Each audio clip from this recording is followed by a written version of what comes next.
स्नेहा दिल्ली के राजौरी गार्डन के रामविलास नामक सोसाइटी में अपने माता पिता के साथ रहती है।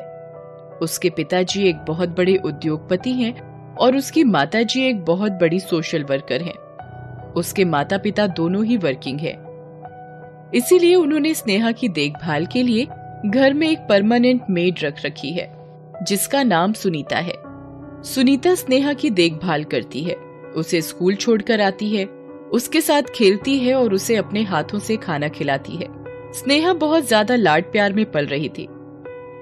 दूसरी तरफ उसी की ही सामने वाली सोसाइटी में आंचल नाम की एक लड़की अपने माता पिता के साथ एक छोटे से मकान में रहती थी। आंचल और स्नेहा दोनों एक ही स्कूल में पढ़ती थी। एक बार सुबह के समय की बात है, स्नेहा अपने डॉगी के साथ घूम रही थी। तभी वो आंचल के घर के सामने से निकल रही थी। तब वो देखती है कि आंचल घर में झाड़ू लगा रही है। आंचल, तुम क्या कर रही हो? मैं झाड़ू लगा रही हूँ।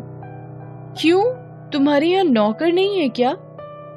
नहीं, आज मम्मी की तबीयत ठीक नहीं है, इसीलिए मैं ही झाड़ू लगा रही हूँ।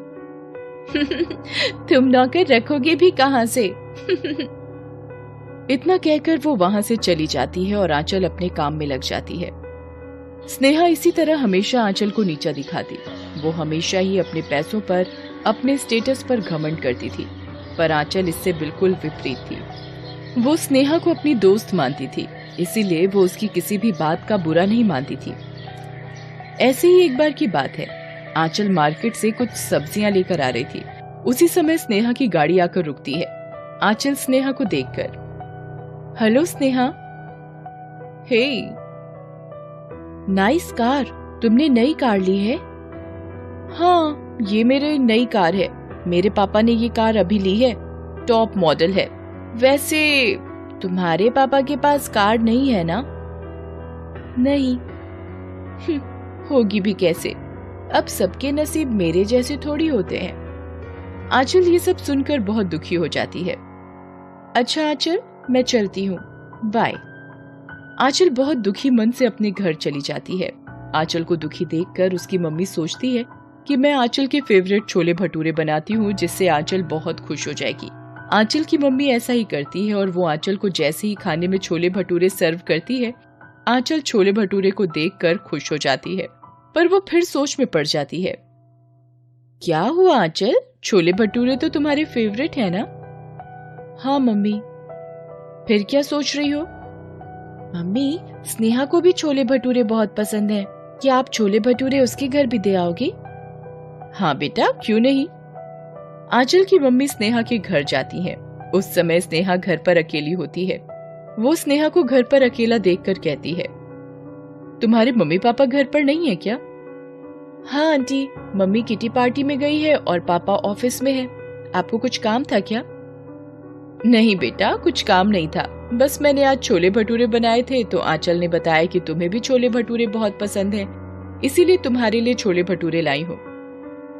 आंटी, हमें छोले भटूरे नहीं खाने, वो मेरी मम्मी आते वक्त रेस्टोरेंट से खाना लेकर आने वाली है, तो आप अपने छोले भटूरे वापस ले जाओ। Middle class. ठीक है, हमें मिडिल क्लास के घर का खाना तो क्या, पानी भी पीना पसंद ना करें। ऐसे ही कुछ दिन और बीत जाते हैं और फिर एक दिन स्नेहा के घर में सुनीता नाम की नौकरानी स्नेहा के बेडरूम में साफ सफाई कर रही होती है। उसी समय स्नेहा वहां आती है। सुनीता दीदी। हाँ, आपके कपड़े कितने पुराने और कितने गंदे हैं। वैसे आपके पास ज्यादा कपड़े होंगे भी नहीं, क्योंकि आप गरीब जो हो। सुनीता ये सब सुनकर बहुत दुखी हो जाती है। वैसे आपका घर ठीक ठाक ही होगा ना, हमारे जैसा थोड़ी होगा। अरे मैं भी ना, अगर आपका घर अच्छा होता तो आप हमारे यहाँ काम थोड़ी करती।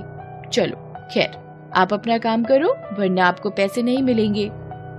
सुनीता बहुत दुखी हो जाती है और दुखी मन से ही अपने काम में लग जाती है। रात में जब उसके मम्मी पापा घर आते हैं तो उसके पापा बहुत दुखी होते हैं। क्या हुआ पापा, आप दुखी क्यों हो?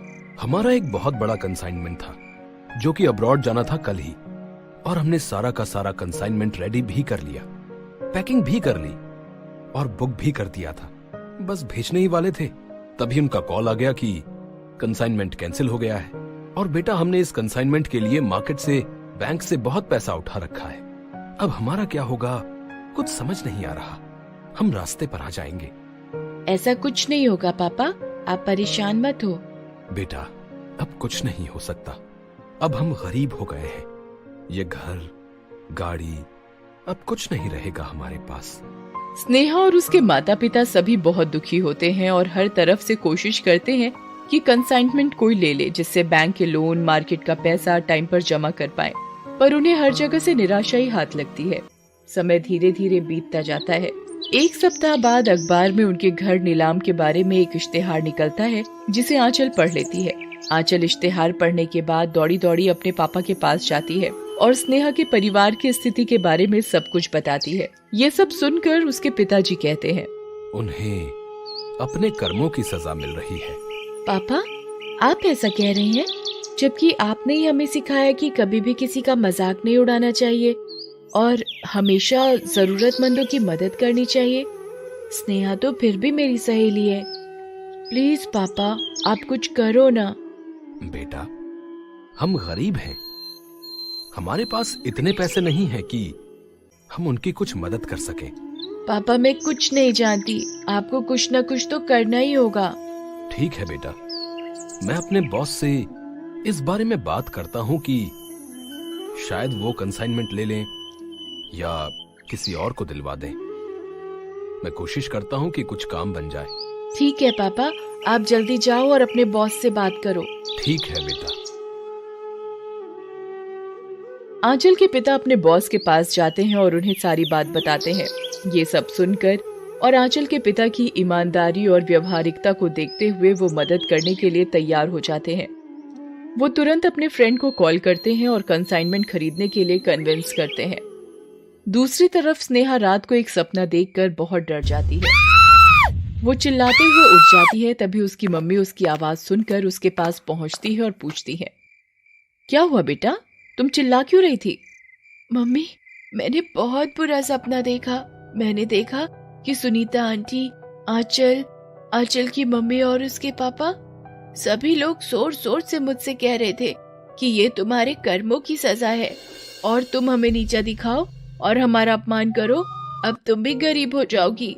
तब पता चलेगा कि गरीब होना क्या होता है, जब तुम भी छोटी छोटी चीजों के लिए तरसोगी। मम्मी, ये सब मेरी ही गलती है। सही में मुझे अपने कर्मों की ही सजा मिल रही है। हमने तुम्हें पहले भी समझाया था कि कभी किसी का अपमान नहीं करना चाहिए। अभी भी कुछ देरी नहीं हुई है। तुम सुनीता आंटी, आंचल और उसके माता पिता से माफी मांग लो। वो जरूर तुम्हें माफ कर देंगे। ठीक है मम्मी, मैं कल ही सुबह उनके घर जाकर उनसे जरूर माफी मांगूंगी। अगले दिन सुबह सुबह आंचल स्नेहा के घर आती है और स्नेहा आंचल को अपने घर में देखकर कहती है, मुझे माफ कर दो आंचल, मैंने हमेशा तुम्हारे माता पिता की बेइज्जती की है। मुझे माफ कर दो, मुझे अपनी गलती का बहुत पछतावा है। अरे तुम ये क्या सब बेकार की बातें लेकर बैठ गई हो? तुम मेरी दोस्त हो और रहोगी, और दोस्ती में कैसी माफी? खैर, मुझे पता चला था कि तुम्हारा घर नीलाम होने वाला है, इसीलिए मैंने अपने पापा जी से बात की है। वो अपने बॉस से कंसाइनमेंट खरीदने के लिए रिक्वेस्ट कर रहे हैं। शायद तुम्हारा काम हो जाएगा। इतने में ही आंचल के पिता स्नेहा के घर पहुंच जाते हैं और स्नेहा के पिताजी से कहते हैं, भाई साहब, आप परेशान मत हो। मैंने अपने बॉस से बात की थी। उन्होंने अपने फ्रेंड से बात करके मुझे अभी बताया कि आपका कंसाइनमेंट खरीदने के लिए वो रेडी हैं। ये सब सुनकर स्नेहा के पिता और उनके परिवार के सभी सदस्यों की आंखों में खुशी के आंसू आ गए।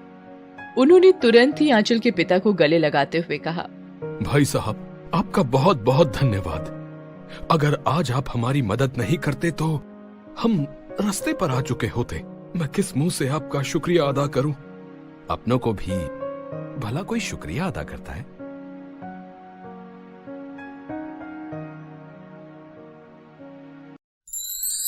Thanks for watching.